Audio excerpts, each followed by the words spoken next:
A few days back was a very bright full moon. I'm sure most of us saw a bright full moon on Purnima Day.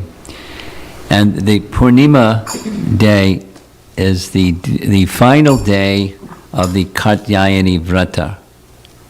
And so we're going to narrate the pastime of Katyayani Vrata, starting with the beginning of the first month of the winter in Vrindavan. So the first month of the winter in Vrindavan, it signifies like the harvest time.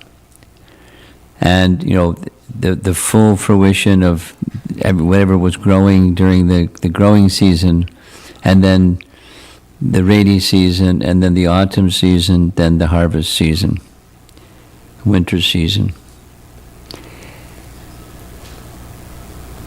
This is primarily, the initial part is primarily taken from Ananda Vrindavan Champu, a very wonderful book. It's not one of the main referenced books, but Kavi Karnapur, and is a great authority of Krishna Katha and Krishna's pastimes in Vrindavan, obviously Ananda Vrindavan Champu. Just going to read some passages. The Vraja Kumaris, like Danyasaki, who possessed unlimited affection for Krishna, played the part of sadhakas, seeking to perfect the purity of their love for Krishna. In other words, all of the gopis of Vrindavan, they're not sadhakas, they're siddhas. But they were acting as if they were sadhakas for our benefit. One day, due to their sadhana, intense hope of the Vraja Kumaris to attain Krishna as their husband blossomed like a flower on the desire tree of their hearts. So there's something to say about poetry, because one of the things with poetry is it's very nice sounding, but another thing with poetry is something that's known can help us understand something not known. So therefore, metaphor, comparing something known to something that we don't really know, that there's this intense longing that Krishna should become their husband. Now, once again, these are siddhas. These are eternally perfect souls. When Krishna appears, they appear. And they appear to enhance Krishna's pastimes and engage in loving exchange with Krishna, as in the spiritual world, so also here, in his worldly pastime. Here's Jiva Goswami's comment exactly on this point. The gopis eternally possess prema. They are fully accomplished. What is the question of sadhana for them? Considering the highest attainment of prema, realized with pure sweetness, becomes mixed if they begin thinking of Krishna as the Supreme Lord and thinking that he is the cause of pure bhakti out of reverence. So that's not their position. Bhagavan is controlled by prema alone, but the people of Vraja are not praised for such mixed prema. Mixed prema means in the Aishvarya feature. He's the Supreme Lord, and therefore, because he's the Supreme Lord, fill in the blank. They have devotion for him in an exalted fashion. Not so. They're not mixed premis, they're Shuddha premis. Back to Ananda Vrindavan Champu. Somehow or other on that day, the parents thought that their daughters would be happy by getting good husbands. So, they, the parents, happily helped their daughters observe the necessary vows to fulfill their natural desire. Again, this is for those of you that just walked in. They're acting as if they're sadhakas, but they're not. They're siddhas, they're perfect. But they're acting as if. And the parents are acting as if they're helping their little daughters. Now, it's a detail. The graphic that you see here, these are young girls. There's some paintings of this pastime that show they're like teenagers, but they're not teenagers. They're little girls. And Vedic culture was a little different than modern culture. Vedic culture was little girls, even before they knew. They had attained, puberty or the kind of desires to have a male friend, a boyfriend, or a husband. It was part of the culture. Young girls were encouraged, nurtured by their parents to do like that. So this kind of painting shows their age. With great affection, the mothers warned their daughters, "Your young bodies are so delicate as flowering creepers. Therefore, you cannot endure painful austerities. How you'll be able to suppress the bliss you are feeling within and show the determination needed to perform such difficult activities," the Katyayani Vrata. Such discouraging words merely increase the gopis' determination. Something about young people and putting up a roadblock, they get more determined. The mothers inquired from their daughters, "Oh, young girls, who is the Devata whom you are worshipping? Who is the Acharya directing the chanting of Vedic mantras? Think about this carefully and tell us." Well, mothers aren't going to get a straight answer from the kids. To stop any further discussion of the subject, the unmarried gopis thought about their mother's words and answered modestly, "If any living entity puts their determined faith in any devata, the devata will surely fulfill their desires. Therefore, we will worship the goddess Katyayani." Which tells us that few things. One is, in Braja at the time, even youngsters, they were aware of devas and devis and devatas and worship of them to attain something. So what's that devata, what a young girl would turn to achieve their desire? There's a good husband. And they were very clear now who, any good husband, they were clear who that good husband was. Being discouraged by their mother's words from performing the Katyayani Vrata, the gopis felt temporarily despondent. Nevertheless, when the first day of the Hemanta season arrived, so that's this month that ends with the Purnima, and so the month preceding, for a whole month, they did this Vrata. Waves of blissful rasa agitated the ocean of their hearts.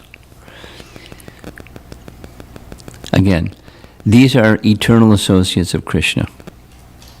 And as Krishna appears, his eternal associates appear with him, and they engage in their eternal Nitya Lila in this world. And so this is one of those eternal pastimes. With great enthusiasm, they collected Havishana and other articles to execute the Katyayani Vrata. Note, this depicts the girl's age. They're quite young, which is intended. The burning desire to attain Krishna, when the minds of the gopis interrupted their sleep and forced them to wake up in the middle of the night. Although insufficient sleep reddened their eyes, they washed their faces. They didn't want to disclose to mom and dad what's going on. While throwing off the lethargy of sleep, they joyfully considered, following the scriptural injunctions, let's take an early morning bath in the Jamuna, welcoming each other with respectful words. They embraced and exchanged great love.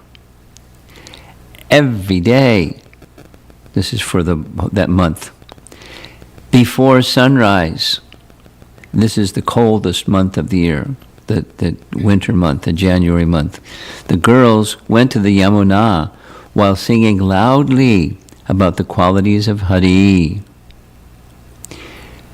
Though their skin turned somewhat pale and hardened without their daily oil massages, their bodies glistened like fresh ashok leaves washed by the rain. Since they no longer applied oil to their hair, it became dull and dry, like the minds of the destitute.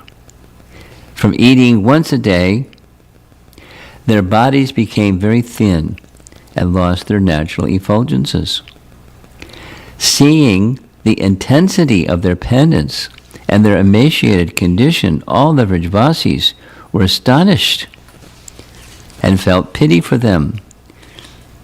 Now this Vrata is a procedure by controlling the senses, etc., and minimizing comforts of life and things that we may do on Ekadasi days or something like that. It's for purification purposes, preparing for the big day, the big final Purnima day. Seeing the agitation caused by their blossoming prema, Yamuna Devi want to embrace the gopis. With the playful hands of her waves, Yamuna respectfully said, "O Sakis, come, come." Understanding the desire of the young girls, Yamuna Devi offered her respects and tenderly looked at the gopis. So in the Goloka, in Vrindavan, everything is personified. The trees are personified, the water is personified. There's nothing that's not person.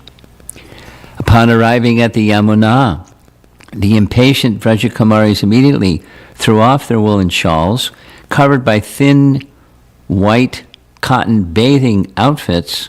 The gopis shivered and softly sighed due to the chilly morning air, what to speak of when they got in the water. Commencing their vrata, the Vrajakumaris offered obeisances to Kalindi before bathing. Climbing down the bank, they slowly entered the water.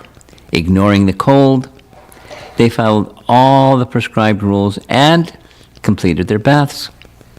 After tying up their hair, the gopis, who were expert in various arts, proceeded to a special place on the bank of the Yamuna. They occasionally sighed from the cold while carrying the puja paraphernalia that they had painstakingly gathered. Feeling compassionate, Suryadev gradually dispelled their chill by caressing them with his gentle, warm rays. Thus, Suryadev showed more affection to the gopis than his own daughter, Yamuna Devi. As you all know, the Yamuna is the daughter of Suryadev, the sun god. So there's the Yamuna and there's the sun, and he's more kind than the Yamuna because he warms them and it's so cold. The gopis set the excellent puja items on the sandy white banks of the Yamuna, which glistened like camphor powder. They chose a clean, quiet place for puja. It was a secluded location, undisturbed by the wind, and free from the contamination of Yamuna foam and the footprints of birds and animals. Desiring to make a murti of goddess Katyayani out of sand, the highly qualified gopis spoke in sweet words. No, these are village girls, and they don't have wealth. And so it's specifically described, this is Ananda Vrindavan Champu, but it's described in the Bhagavatam. They fashioned a murti. Here it says sand, and there it says from the mud on from the bank of the river Yamuna. So it's a mud deity or sand deity. But as we know from the scriptures, the Pancharatrika scriptures, or in Hari Bhakti Vilas, which is following the Pancharatrika scriptures, there are different materials from which the deity can be made. And there's a list. So they were following, although it's quite rudimentary. One gopi said, "Oh, my friends, we have never observed the Katyayani Vrata. Are we going to conduct the worship individually or altogether?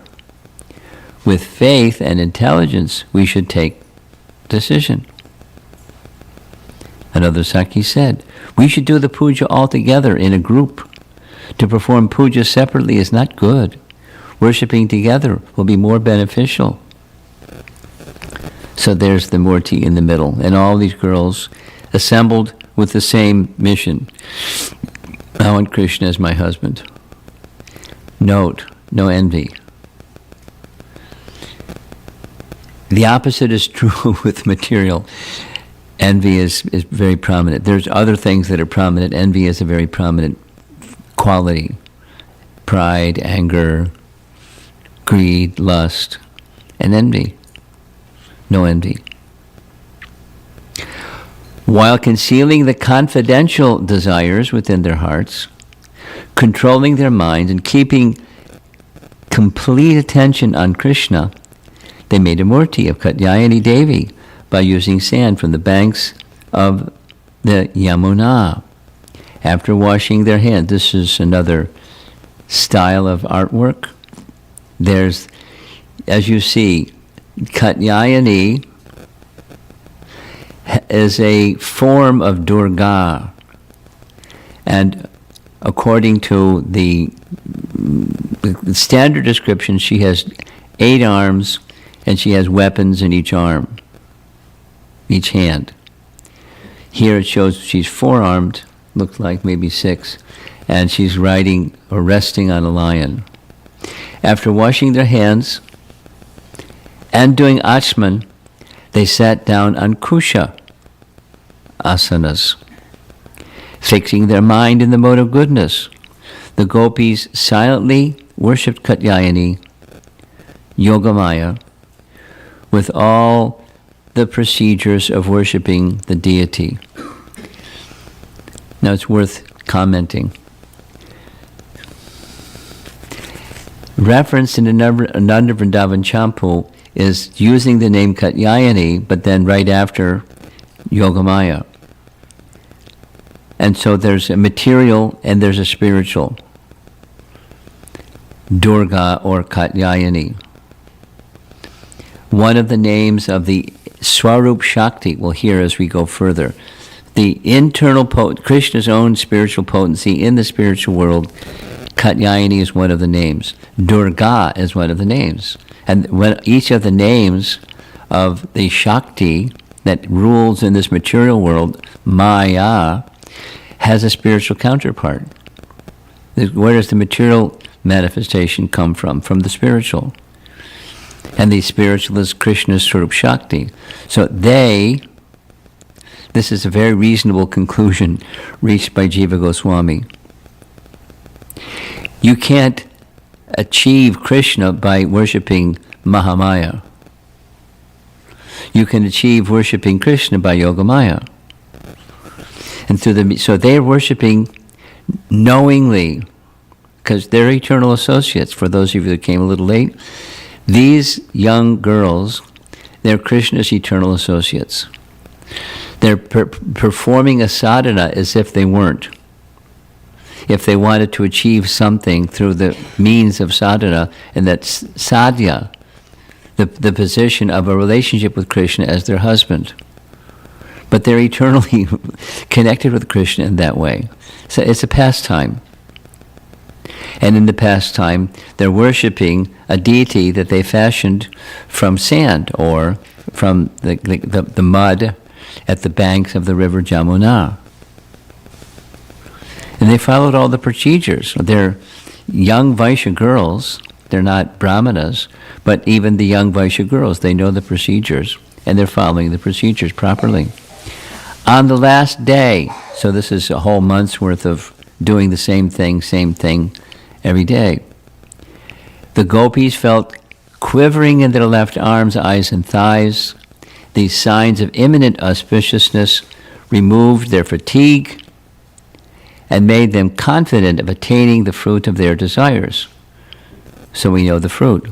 The fruit of their desire is to have Krishna as their husband. We'll hear the prayer shortly. Go ahead.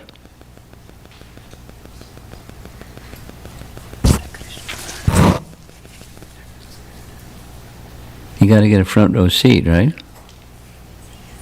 Yeah. Good.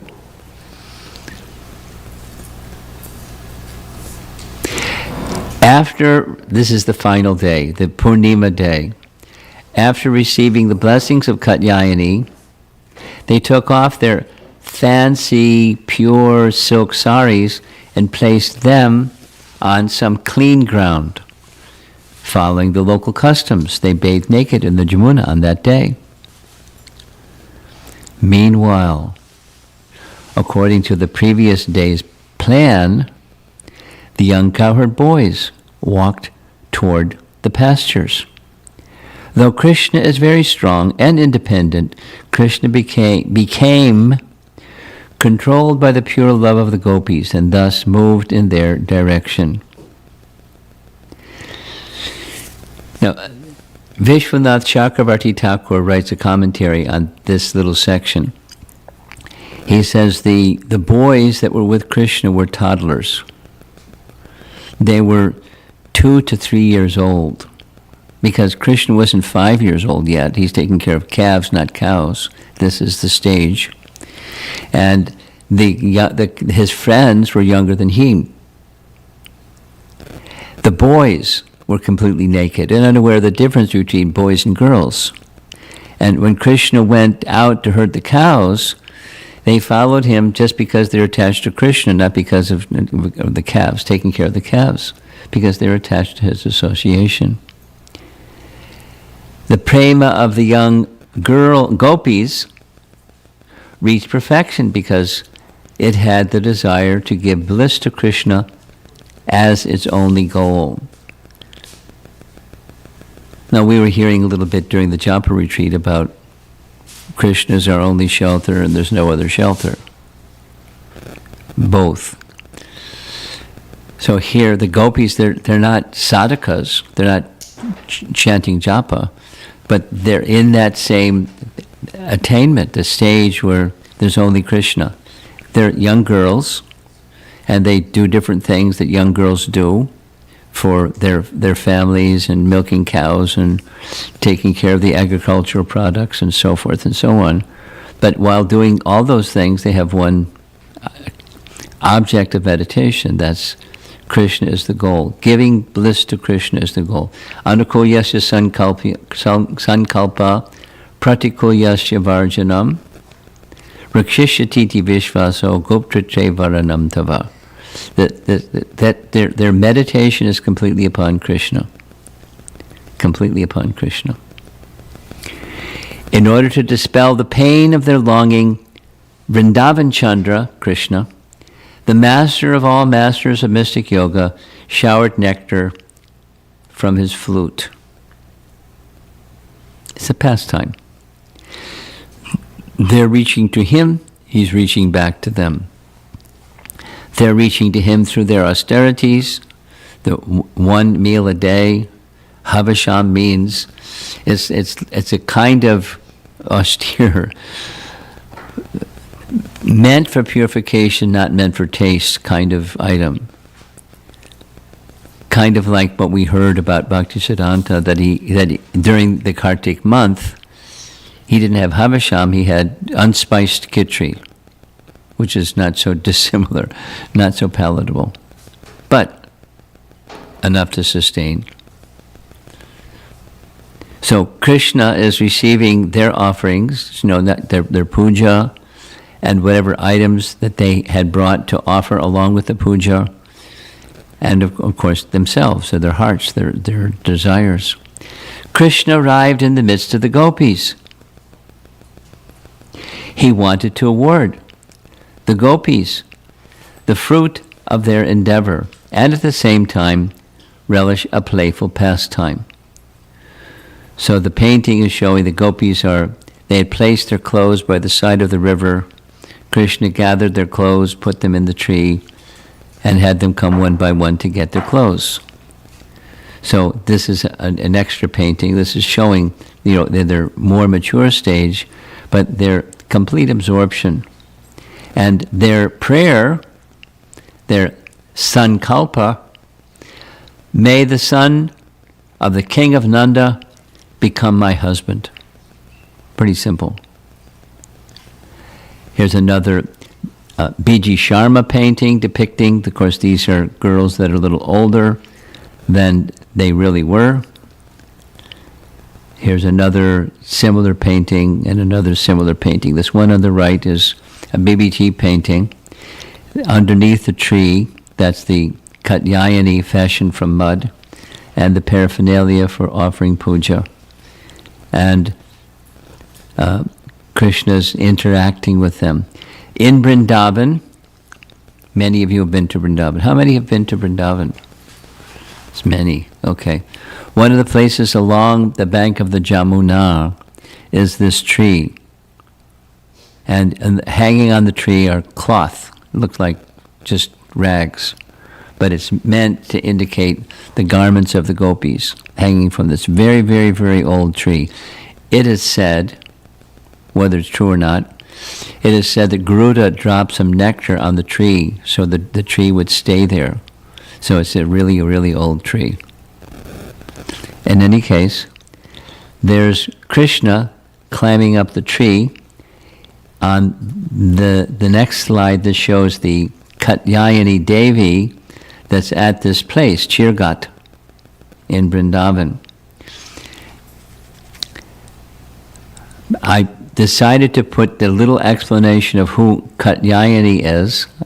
Here is an explanation from, in this particular sequence. Katyayani is a part of Krishna's Swarup Shakti, not the embodiment of material Shakti that creates universes. Many of you, we chanted yesterday, the Sri Brahma Samhita prayer. There's a verse that's dedicated to Durga. Shristi stati pralaya sadhana shakti rekha chayeva yasya bhuvanani vibharti Durga. So Durga has these functions. One of the functions is Shristi stiti pralaya. No. Krishna does things through his agencies, he doesn't do anything, he doesn't lift a pinky. Even when he's lifting Govardhan Hill, he doesn't have to lift Govardhan Hill. He doesn't have to do anything, but his Shaktis do everything. And one of his Shaktis is this Durga Shakti, and her service is, one of her services, Shristi Shakti, she creates. Stiti, she maintains. And pralaya, she annihilates. So that's three functions.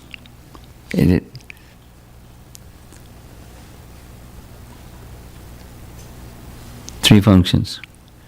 So Jiva Goswami is explaining who this Katyayani Vrata is, not the one that's in the picture with her 8 arms and carrying weapons and riding a lion, and you better watch out, here she comes. Here's the verse. And let's see if it's embedded in this little slide. I think so. Yeah.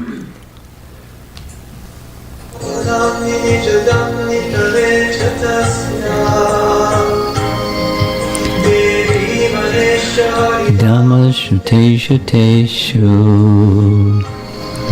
te te prabhavanitna vitasyayena govindamati purusha ambrachami govindamati purusha.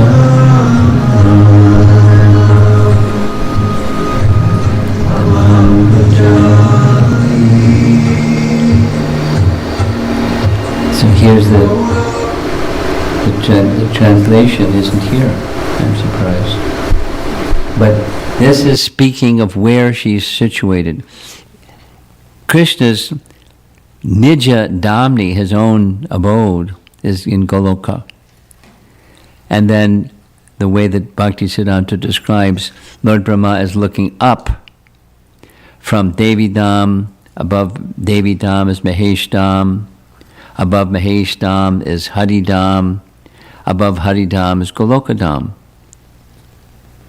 And this is the structure of the internal, within each universe, and then beyond the universe. The very short sloka describing. And this Durga had a service to do.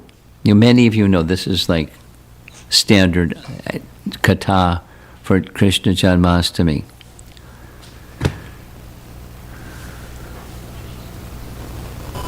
Don't look at her, I'm looking at you. Before Krishna appeared, what happened? Krishna was the son of whom? Krishna was the son of Vasudeva and Devaki, right? You sure? Yeah. And he was the 8th son of Vasudeva and Devaki, right? And the first 6 sons of Vasudeva and Devaki were given to Kamsa, and Kamsa killed them. He was not a nice man. As soon as they were born, came in the prison house, smashed the child on a rock, holding the child by his legs, smashed him on a rock, dead. Haribol. When Devaki was pregnant with child number 7, Krishna called Yogamaya. He summoned, yes, some service. 3 services. Here's what I'd like you to do. In the womb of Devaki is child number 7. That child number 7 is Balaram. Service number 1. Transfer the child that's in the womb of Devaki to the womb of Rohini. And he's very heavy, but that's okay. I'll give you the capacity to lift this heavy Balaram. Service number 1. Service number 2. I'm going to appear as the 8th child of Devaki. Simultaneously, I'd like you to appear in the womb of Yashoda. Simultaneously, we'll take birth the same night. The same night. Isn't that good news? Our same birthday. Because they're eternal anyways. So, when this happens, I'm going to request my father, Vasudeva, to carry me that very night from the prison house of Kamsa to the side of Yashoda and place me by the side of Yashoda because she's asleep. And the female child, that's going to be you, Vasudeva is going to carry you back across the river Jamuna and place you here in the prison. So Kamsa is going to think the 8th child of Devaki has been born. But it's you. You weren't born from Devaki. You'll be born from Yashoda.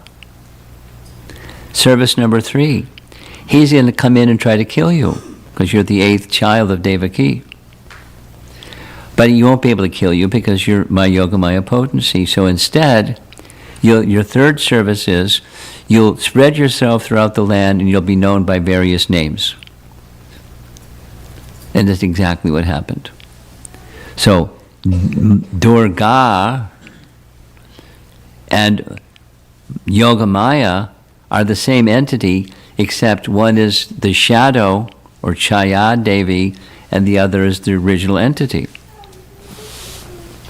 It's important to understand, here we are in Devi Dham, and it's a reflection of the spiritual world. It's a reflection.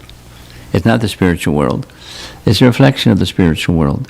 And so, sure enough, when Kamsa came and tried to kill the 8th child of Devaki, the Yogamaya transformed into Durga, as you see in the painting.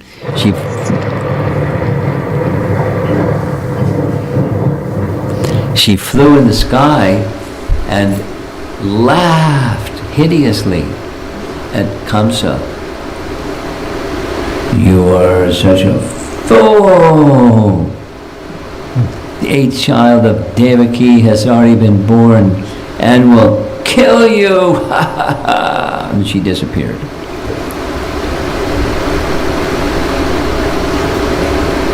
So, Yogamaya and Durga are the original and the shadow of the original. There's a connection between them. That's the connection. They're actually likeness. The gopis were praying to the Lord's Swarup Shakti, Katyayani. Here's the prayer. You are always carrying out the orders of Krishna, Katyayani. So you are very dear to Krishna. Therefore, please give us your blessing so that we can have Krishna as our husband. Even in the scriptures, in a general sense, the same Katyayani or Durga is sometimes specifically, explicitly referred to as his internal potency or Swarup Shakti. And here's Srila Prabhupada's commentary. The internal potency is understood to be Krishna's sister, known as Subhadra. This is the Durga who is worshipped by the gopis in Vrindavan. Time to get confused, right? Could you do that again? Krishna's sister in Dwarka, Subhadra, who became married to whom? Arjuna. And Arjuna married Krishna's Swarup Shakti, and then a son was born. And can you do that again? And this Subhadra is the same as Yogamaya, is the same as who the gopis were worshipping. To have Krishna as their husband, same. Now, how this puzzle piece fits together with that puzzle piece, fits together with that puzzle piece, you have to chant good japa. Because if you don't chant good japa, your head's going to spin. That is to say, the binary processor called the mind isn't going to get around that one, because it's beyond.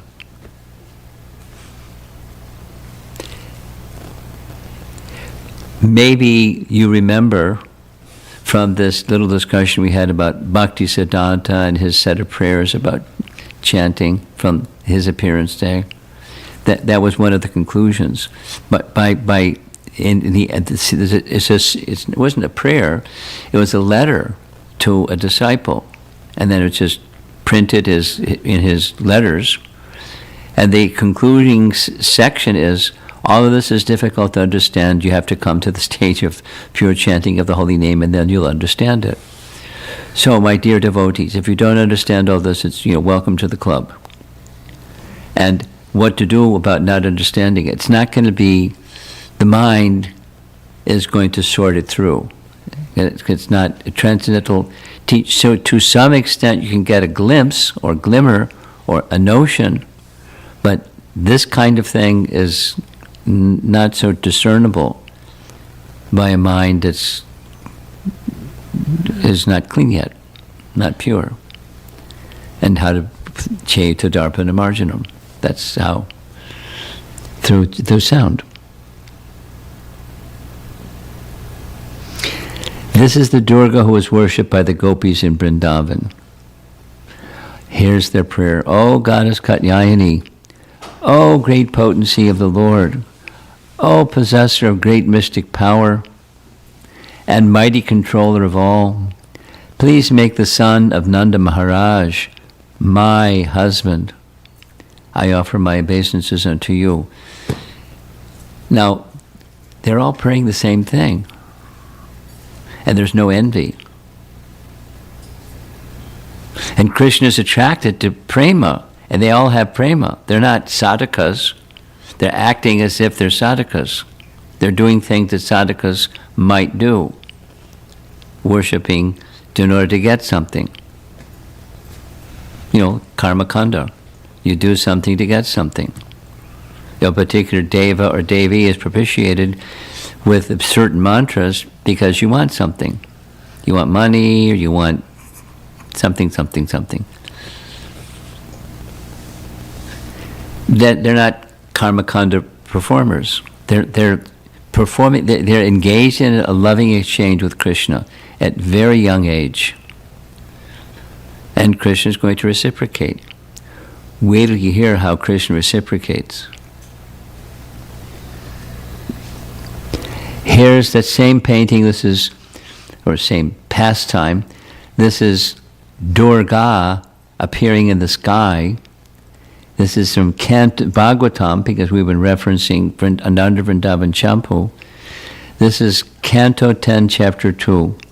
In different places on the surface of the earth, people will give you different names, such as Durga, Bhadrakali, Vijaya, Vaishnavi, Kumuda, Chandika, Krishna, Madhavi, Katyaka, Maya, Narayani, it's so forth. Sharada, Ambika. There are some additional names found in Canto 10, Chapter 4. So, she has many names, and those many names are indicating some characteristics or qualities, but it's the same entity, one entity, with different manifestations of their character qualities. And so, the Yoga Maya potency in service to Krishna takes on different names. Here's Srila Prabhupada. The Lord's inferior potency, known as Durga, is dedicated to his loving service. Being the Lord's potency, the inferior energy is not different from him. Now, the painting, you've seen this painting before. Most of us have seen this painting before. It's Mahavishnu glancing over Pradhan in the process of creation. The glance is Shambhu. The living entities are carried by that glance, along with the time energy, Kala. Because in order to have creation, you have to have all those things. You have to have living entities, you have to have time, because stuff doesn't happen without time. So he has his own time potency. And where's that time potency come from? It's his potency. And Rama Devi, not pictured here because she's within, she entrusts all this to the glance. And the glance contacts Pradhan. And then Pradhan transforms. As you see, the transformation is Durga, known by these different names. But this Durga is but his spiritual potency then transformed by the glance. And then she does what she does. Shrishti, Stiti, Pralaya, etc. The material feature of Katyayani is the form of Durga who slayed the demon Mahishasura. Her name is derived from the sage Katyayana. So it's a long narration, but there's the demon, and in order to rescue the demigods approached Katyayani, help! She said, sure. And with her spear, she let him have it. And there was a battle, and very interesting. exchange between the two, but that's what the material Durga, or Katyayani specifically, she slayed Mahishasura. And then there's the spiritual potency. There is another superior potency whose form is on the same spiritual level as that of God himself. That spiritual supreme potency of the Lord is known as Gokuleshwari, the goddess of Gokula. Her nature is to be completely absorbed in love of God, and through her one can easily obtain primeval God, the Lord of all that be. So once again, the Yogamaya potency is being compared to Radharani. It's not a one-to-one correspondence. So what is it? She carries forward pastimes of Krishna, specific pastimes of Krishna, the conjugal pastimes, and that's what she does. So Yogamaya is subservient to her. They're not one and the same. But Yogamaya is subservient to her. Gopis worship of her, however, is filled with the joy of the highest prema. And Krishna cannot be attained by worshipping of the material Maya. This internal potency of the Lord has a covering potency known as Mahamaya, who is the ruler of the world. She bewilders, this is Prabhupada, in his writing Narada Pancharatra. She bewilders the entire universe, and thus everyone within this universe falsely identifies himself with the material body. Now, that we deal with that too much, right? So how to get out of that conundrum and move to the spiritual position? Well, you don't have to become a gopi. You engage in devotional service. You turn towards Krishna's internal potency or Yogamaya potency or Radharani with the prayer, please engage me in Krishna's service. And voila. I mean, it takes some time. It's not just like, voila, snap your fingers. But that's the process, the sadhana. As these gopis, for those of you, some of you came a little later, the gopis are doing a sadhana for a whole month to achieve a sadhya, a goal, that Krishna will become their husband. So we may not have that particular sankalpa or qualification that the gopis have with, who knows, all the many activities and lifetimes of activities to qualify themselves. In fact, these are not sadhakas, they're eternal associates. Some have become associates of those eternal associates. That's another description. Who are these gopis in this pastime? This is from Jiva Goswami's commentary. They're young unmarried girls. Yuvati Gopakanyas. As you see, they're quite young in this illustration. During the first month of the winter season, the young unmarried girls of Gokula observed the vow of worshipping goddess Katyayani. For the entire month, they ate only unspiced khichdi. Hint, same as Bhakti Siddhanta. Whoops, I'm going backwards. Krishna fulfills their desires. Go now. I have accepted your desire. It is accomplished by me. O young girls, you are inexperienced and cannot understand my words. Where will we go? Go to Vraja. How is that being merciful to us young girls? Krishna then clarifies his words. This is Jiva Goswami explaining. I have accepted whatever you vowed. Means you have your siddha personalities, you're not sadhana personalities. This means marriage and all related matters will be arranged. You will enjoy with me since you performed the vow to be my wives. Now, the explanation that's being stated here by Jiva Goswami is explained in detail by Rupa Goswami, and we're going to touch on it. Lalita Madhava.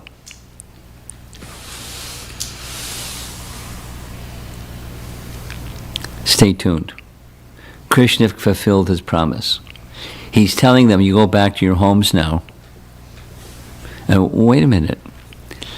In time, your vow, your desire will be met.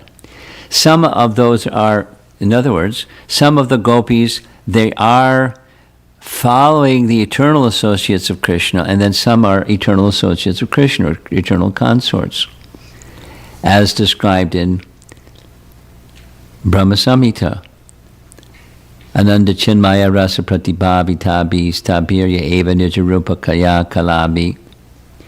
The word Nija Rupataya means the gopis are the wives of Lord Krishna. They cannot be wives of anyone else. However, in the Lord's manifest or prakat pastimes in the material world, by the power of the Maya potency, the gopis may seem to be the wives of others, wives who nevertheless intently yearn to attain Lord Krishna.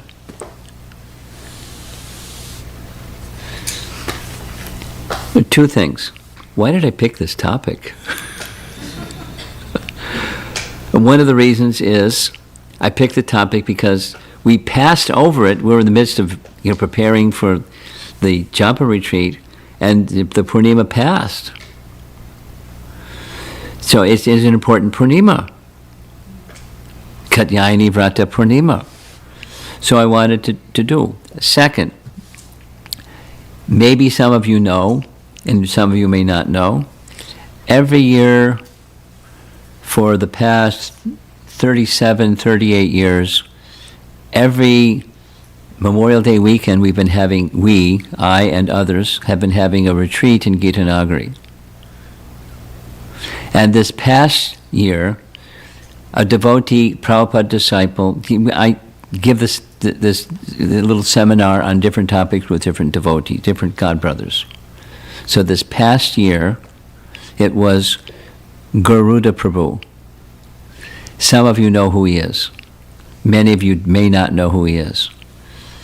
Too bad for you. He's a wonderful person who I got to know many, many, many years ago when he was doing his PhD in Sanskrit at Harvard University. I'll say it again. He was doing his PhD in Sanskrit at Harvard University. He's a PhD graduate from Harvard University in Sanskrit. And he is a wonderful person. And he's now a professor somewhere in Virginia area. And he accepted an invitation we would co-teach. I spoke on the Bhagavatam in relation to different topics, and he spoke on what he's written 3 books on, which is Krishna's Rasa Dance. And so, whoa, our audience, these are new people. How are you going to get new people to understand your books on Rasa Dance? He said, don't worry. I'm used to speaking to all kinds of people that don't really know too much about anything. So I'm not going to water it down, but I'm not going to go way up there either. And it was this recorded, and he presented it in such a nice way that then there were questions like, I've been around the Hare Krishna movement for umpteen years, and I was always like, whoa, I'm staying away from the Rasa Leela topic because it's too high, and I'm not qualified. But you're speaking about it all the time, to all kinds of audiences, and new audiences, including many of the people in the room here. But you handle it, and so it's recorded. You can listen to it, and I'll clue you. He has a great sense of humor. There was a lot of laughter. And laughter that makes you, so much laughter that you cry. Some of you in the room, you may know Vishaka and Yadubar. Anybody here know Vishaka and Yadubar? Some of you do. They made videos, documentaries, because they were into film. And that was a service that Prabhupada gave them, and they made, many films. Preaching films and documentary films and, films. She, Vishaka, is now the temple president of Bhaktivedanta Manor. Try being the president of Bhaktivedanta Manor for a while. She's a very capable Mataji. And her husband, Yadubar, is one of these straight-faced men. I mean, if he smiles, it's just a gentle smile. Inside is something else. Outside, he looked like real serious. Don't mess with me, Yadubar. But inside, he's very soft. You can't tell the book by its cover. So Garuda told me, I'm just sharing this, Garuda told me that one time he was invited to be a speaker at Bhaktivedanta Manor, and Yadubar was driving him from where he was staying to the manor. And Yadubar was carrying a box of tissues, and he said, you have a cold, what's wrong? He said, no, when you speak, I laugh so hard, I cry. I carry the tissues because you make me cry. You're such a funny person. And he's a very funny person. So listen to the recordings, and although the subject matter is high, he makes it accessible. So it doesn't, the mystique is made simple. And I won't give you the clue of how he did it. He has command of Sanskrit. He has command of a very esoteric part of Krishna's pastimes and how to make it accessible to people. And that's the second reason why I chose this topic. Because those of us that were trained by Prabhupada knew, watch out for people that take things cheaply. And they imitate Krishna's pastimes. And they freely talk about Krishna's pastimes as if it's something material because they're not on the spiritual platform. There's the Hajiya folks. And there's, they're still around. And they're doing their thing. And then innocent people get whammied by their talk. So Prabhupada prepared us. So we're like, okay, that section of the Bhagavatam I think we're going to skip. And then Prabhupada came out with Krishna book. And he speaks about it in the chapters of Krishna's pastimes. It's like, whoa. So it's not a taboo topic. It's certainly an elevated topic, but one has to understand it properly. And that's the second reason why he selected this topic, because it's an important part of, it's right in the Bhagavatam, 10th Canto Bhagavatam. And we shouldn't feel 10th Canto Bhagavatam is taboo. It's revealing truths about Krishna. The whole Bhagavatam leading up to the 10th Canto is truths about Krishna, fundamental truth about Krishna. It doesn't disappear when you get to confidential matters that are meant for confidential devotees. And so there's this, who are these gopis is the topic. The eternal consorts of Krishna. Eternal wives of Krishna. And they're going to marry Krishna. Watch, wait and see. This is Jiva Goswami. The men thought those gopis were their wives, though actually they were not. The gopis rejected those men as their husbands in their minds. They did not have relationships in marriage with those men. The men did not even find fault in Krishna's qualities. Now, there's a Katyayani temple. Many of you who have been to Vrindavan, there's the Govindaji temple, and the temple, the deity that you see on the screen here. This is very near to the Govindaji temple. In Lalita Madhava, who are these gopis? There's queens in Dwarka. Let's hear what Rupa Goswami has to say about this. This is the format of Lalita Madhava is a question-answer format. And Gargi is asking questions of Uddhava. Are the girls in Goloka or Gokula who so devotedly observed the vow of worship goddess Katyayani well? She wanted to know from Uddhava. Their hearts burning with pain, 16,100 gopis offered prayers to the goddess Kama, or Katyayani. As they were praying on the Jamuna shore, a very ferocious demon violently kidnapped them all. Now this is a little different history, but it's Rupa Goswami explaining this is how their desire was fulfilled. They were kidnapped. Gargi, did your Lord hear of this? That's Krishna. He heard, but not the details. What details? Of the 16,108 gopis, not a single one is still in Braja. Gargi asks, what opportunity has he had to understand what had happened in Braja? Overwhelmed by Radha's terrible sufferings, he has not found even a moment's happiness. That was an introductory scene. Now Narada is having a conversation.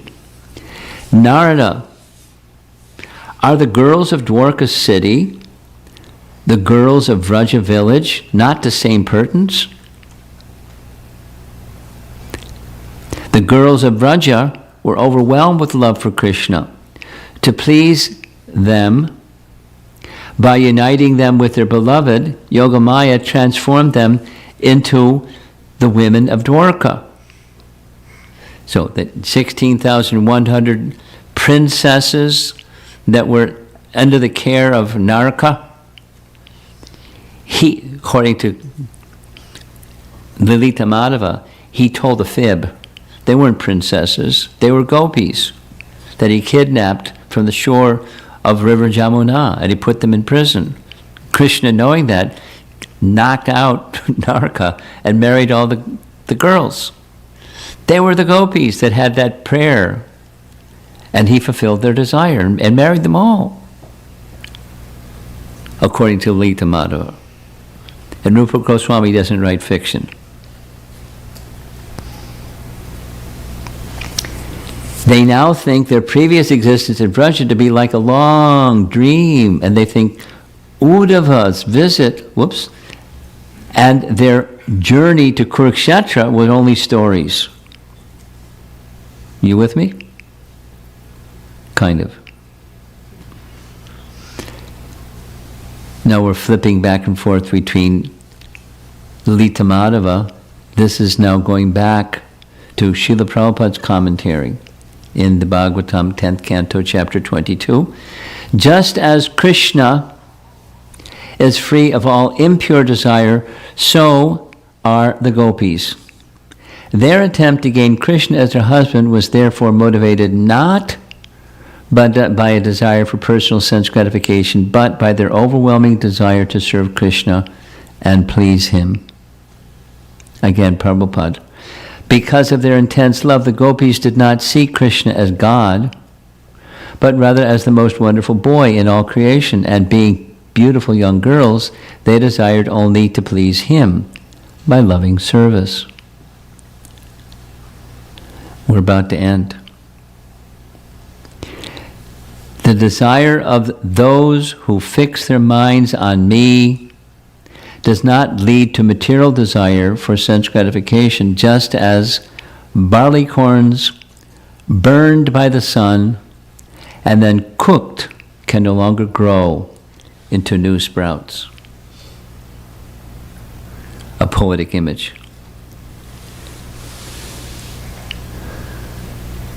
It's a very different picture of Katyayani Vrata. Hearing Ananda Vrindavan Champu, hearing Jiva Goswami, hearing Rupa Goswami, hearing Srila Prabhupada's commentaries. In the Bhagavatam, this piece isn't matched with that piece, is not matched with that piece. But you start putting the puzzle pieces together, they're eternal associates. And it's a pastime. And the pastime is a pastime of love, in conjugal love. They're Krishna's eternal wives in Goloka Vrindavan.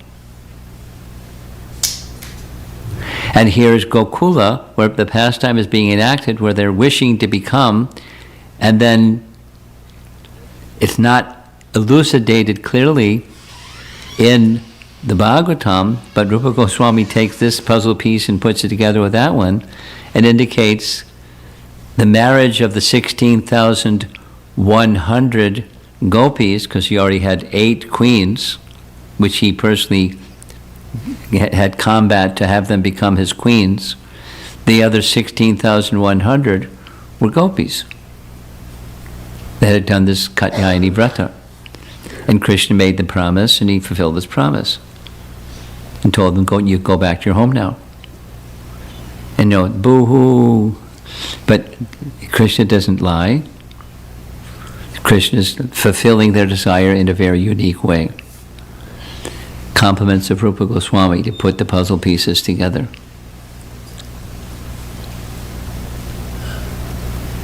Nice? A little different, huh? I bet you were wondering, what's Maharaj going to be speaking about Katyayani Vrata, and how's this going to work?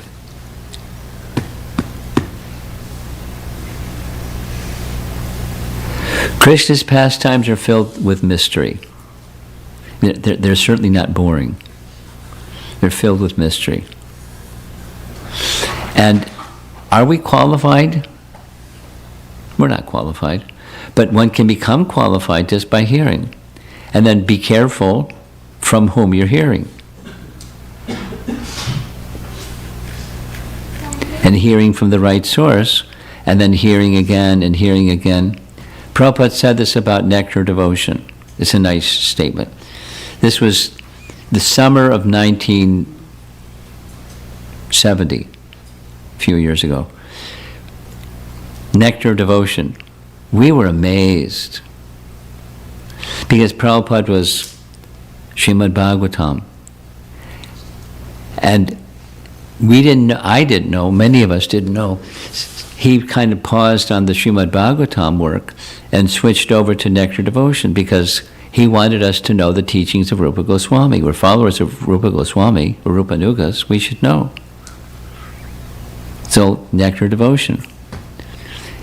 And at that particular time when Nectar Devotion first came out, this was the summer of 1970, we already had every morning Bhagavatam, every evening Bhagavad Gita class, every day. And then whatever our duties were, Sankirtan or cooking in the kitchen or deity worship or whatever it was. ISKCON press was happening in that Boston temple. We had a third class after lunch. It was tough, right after lunch having class, but Nectar Devotion class. And the subject is also high. We were just, new kids, youngsters. And Prabhupada, he received many letters asking, what about this and that? And Prabhupada said, he gave a blanket answer. If you don't understand, just read it again. And after reading again, if you don't understand, read it again. And continue to read it again and read it again until then you can eventually understand. So purification comes not just by, information, but by purification. That's how hard to understand things can be understood. Purification. Spiritual things can be understood through purification. And the purification principle primarily is hearing. Hearing from the right source, in the right mood, and so forth. With controlled senses, so you can focus. Any comments or questions? I see a hand way in the back. No microphone, just speak. Ram Maharaj gopis are also rishis during the time of Lord Rama in the Katyayani forest. There are different categories, so rather than making a comprehensive list, yes, some. Not all, some. Thank you, Captain. Yes. Thank you so much, Maharaj. I just have a little bit of clarification for myself. Okay. In metta devotion, where the Swami talk about these two categories of conjugal love devotees, comparing that as a Swakiyas and Parakiyas. That's different. It's a different topic. It's a different topic. But you can go ahead. I'm not putting a brake pedal on. So my little bit clarification on that was that considering the queens of Vrata as a Swakiya, and the Swakiyas and the gopis of Vrindavan as a Parakiya, now can we call them Parakiyas if Krishna actually married them? How are we categorizing them? Now I see your question. Okay.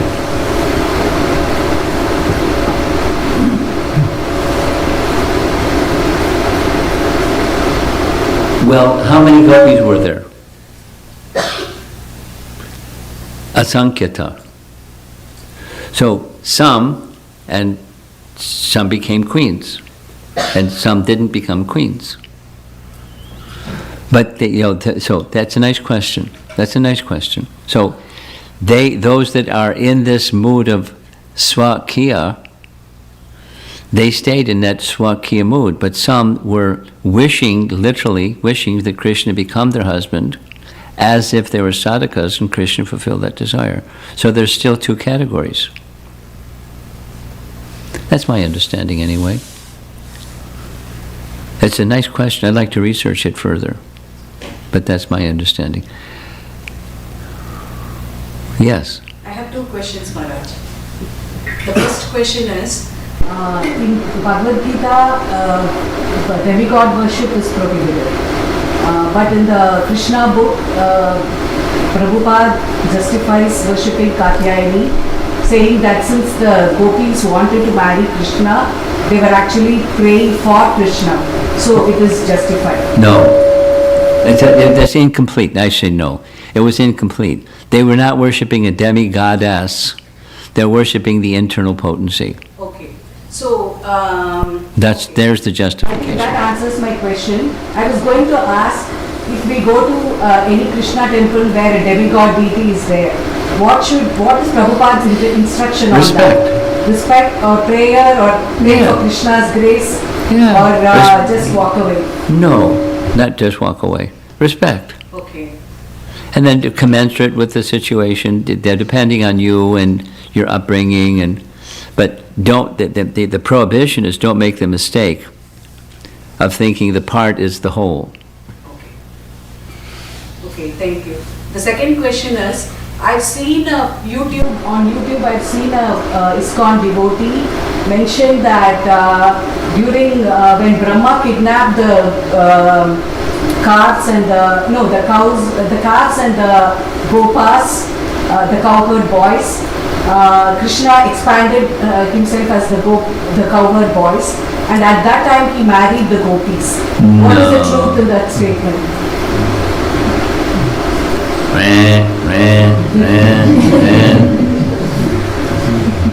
Be careful from whom you hear. Okay. YouTube, someone said, I heard. You know, if... It's a very popular ISKCON devotee. Okay, I'm not going to get into it. Okay. You know, who's popular, who's not popular. Ask for a scriptural reference. You know, when it's YouTube, you can't. But if you know the popular devotee, you can find somebody or write to that popular devotee and ask for a scriptural reference, please. Okay. Thank you. No, okay, depends on who that popular devotee is. For me, whether I'd even bother to write to the person and say, where's the scriptural reference?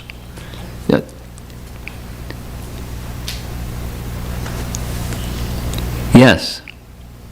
Thank you for the comprehensive insights. Very new paradigm of information that is presented today. The question is very simple. Is it seems very obvious, but just confirming that is Gopaleshwari same as Radharani? Yeah. Yes. Maharaj, being part of Krishna, do all Jivatmas have Adhyatmic Swarup also? Do all Jivatmas have what? Spiritual Swarup. Of course. And then how do we find out what is our Swarup? Is this the... It becomes... There's a ring back. Are you moving the dial? Some interaction. Okay.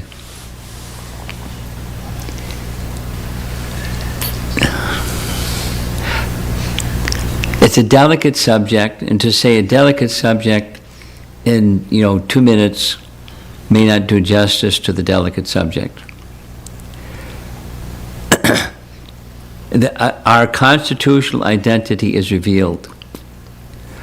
According to what we heard yesterday, in this letter Bhaktisiddhanta wrote to a disciple, it's revealed through the medium of the holy name.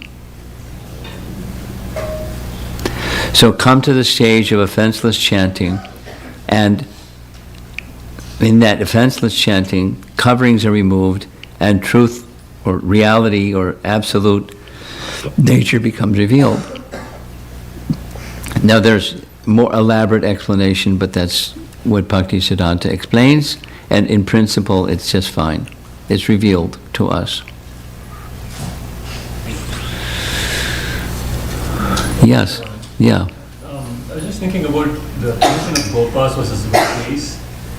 We hear that Gopas, they never can accept Krishna as a supreme lord, and they treat Krishna almost like someone who's inferior to them.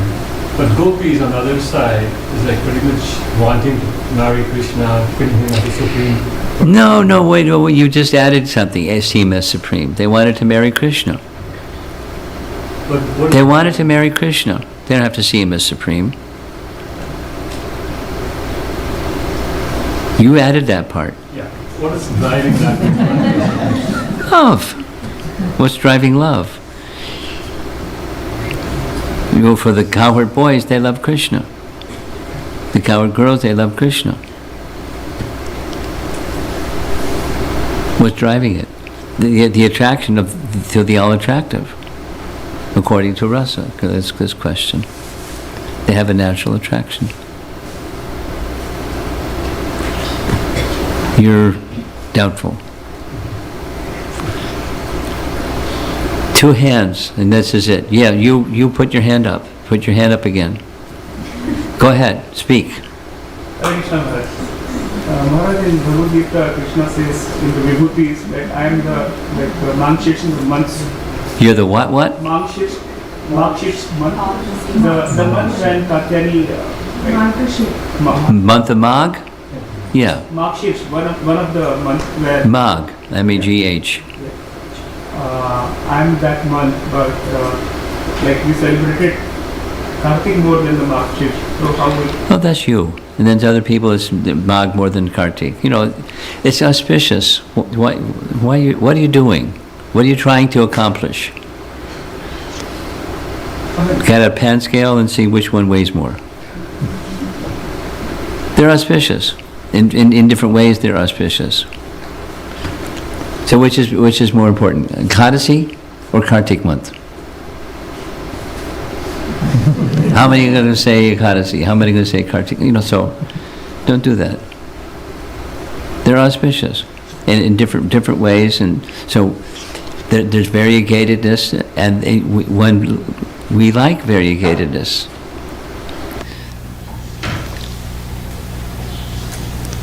Okay? Okay.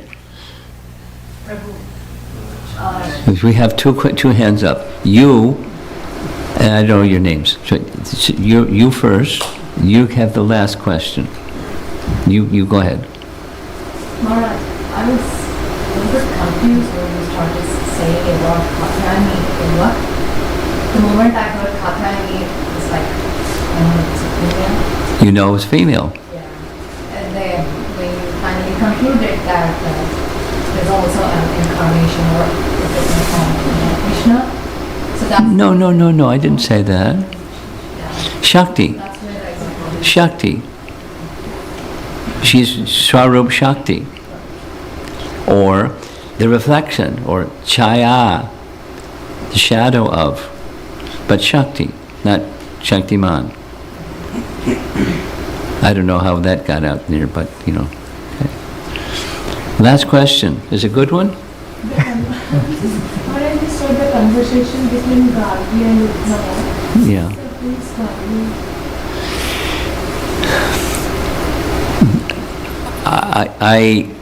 I would have to, I'm not sure. So I don't want to say something I'm not sure because it's not a good thing to say. I think, but I'm not sure. That there's some connection between Gargamuni and Gargi. And I think, but I'm not sure, that Gargi is the daughter of Gargamuni. It would make sense, but I'm not sure. Is anybody in the room sure? Gargi and her relationship, or who is she? You can look it up. I invite you, and you can report to us later. The slide said something at the top, Maharaj, in the slide that we were presenting the Q&A. It says something at the top about the conversation. Yeah, it just gave the source is Lalita Madhava. That's, I'll go back to the, you want me to go back? No, thank you. It was informative. Okay. Srila Prabhupada ki